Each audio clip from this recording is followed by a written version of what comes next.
नमस्कार, मैं हूं आपका दोस्त और होस्ट सुनील और आप देख रहे हैं द बम्बार्ड। बात करने वाले हैं आज इस वक्त की बड़ी खबर को लेकर। तो चलो चलते हैं इस वक्त की बड़ी खबर को लेकर। क्या पत्नी अपने पति के संपत्ति पर हक जमा सकती है? इस पर सुप्रीम कोर्ट ने सुनाया बड़ा फैसला। जानकर हो जाएंगे आप हैरान। सुप्रीम कोर्ट ने पति की संपत्ति पर पत्नी के अधिकार को लेकर एक बड़ा फैसला सुनाया है। सुप्रीम कोर्ट के अनुसार अगर भरण पोषण सहित अन्य सभी पहलुओं पर ध्यान दिया जाता है तो एक हिंदू पुरुष जिसके पास अपनी पत्नी को एक सीमित संपत्ति देने वाली वसीयत निष्पादित करने पर स्व अर्जित संपत्ति पर पूर्ण अधिकार में परिपक्व नहीं होगा। जस्टिस संजय किशन कौल और एमएम सुंदरदेश की पीठ के मुकदमेबाजी के दूसरे दौर से 15 अप्रैल 1968 को हरियाणा निवासी तुलसीराम द्वारा वसीयतनामे के निपटारे के बाद आधी सदी में अर्जित स्वामित्व अधिकारों का फैसला किया, जिसका 17 नवंबर 1969 को निधन हो गया। पीठ ने सेटिंग करते हुए कहा, हमारे विचार में उपधारा 2 का उद्देश्य काफी स्पष्ट है, जैसा कि इस न्यायालय द्वारा विभिन्न न्यायिक घोषणाओं में बार बार प्रतिपादित किया गया है। अर्थात संपत्ति के मालिक के लिए एक संपत्ति देने के लिए कोई बंधन नहीं हो सकता यदि वह ऐसा चुनता है उनकी पत्नी को शामिल करने के लिए, लेकिन निश्चित रूप से अगर सीमित संपत्ति उसके रख रखाव के लिए पत्नी के पास है तो उक्त हिंदू उत्तराधिकार अधिनियम की धारा 14(1) के तहत एक पूर्ण संपत्ति के परिपक्व होगी।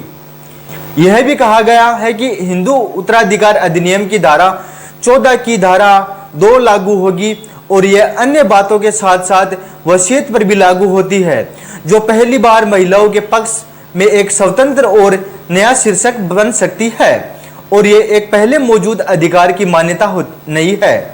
सुप्रीम कोर्ट ने कहा है कि ऐसे मामले में एक महिला के पक्ष में प्रतिबंधित संपत्ति कानूनी रूप से स्वीकार्य है और हिंदू उत्तराधिकार अधिनियम की धारा 14(1) उस क्षेत्र में लागू नहीं होगी।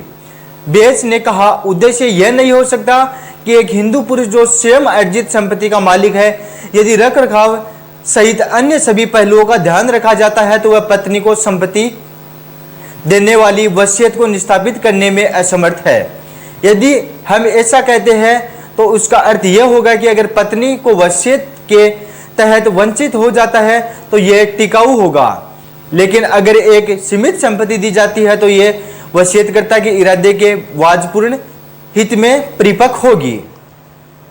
इसमें कहा गया है कि वर्तमान मामले में वसीयतकर्ता तुलसीराम ने यह सुनिश्चित करके अपनी पत्नी के भरण पोषण की जरूरतों को पूरा करने के लिए संपत्ति के उत्पुत्र राजस्व अकेले उसके पास आएगा।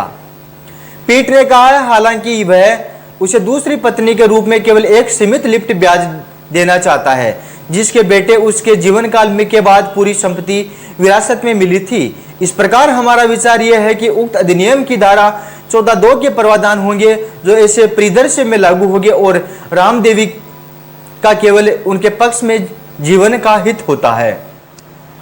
इसमें कहा गया है, जिन लोगों ने पत्नी रामदेवी से जमीन खरीदी उनकी स्थिति उनसे बेहतर नहीं है और उसके पक्ष के लिए एक विक्रयनामा को बरकरार नहीं रखा जा सकता। धन्यवाद दोस्तों, ये थी इस वक्त की बड़ी खबर जिसे मैं आपके समक्ष लेकर उपस्थित हूँ। मिलेंगे एक ब्रेक के बाद एक बड़ी खबर के साथ, एक बड़ी न्यूज के साथ, एक बड़ी अपडेट के साथ। आप जुड़े रहिए द बम्बार्ड के साथ। आज के लिए इतना ही। धन्यवाद, आभार। आप यहाँ तक आए, आपका बहुत बहुत धन्यवाद, आभार। यदि आप हमारे चैनल में नए हैं तो चैनल को सब्सक्राइब जरूर करें और वीडियो को ज़्यादा से ज़्यादा शेयर करें। सुझाव के लिए आप हमें कमेंट बॉक्स में जरूर बताइए। मिलेंगे एक बड़ी अपडेट के साथ एक ब्रेक के बाद। तब तक के लिए धन्यवाद। मैं हूं आपका दोस्त और होस्ट सुनील। धन्यवाद।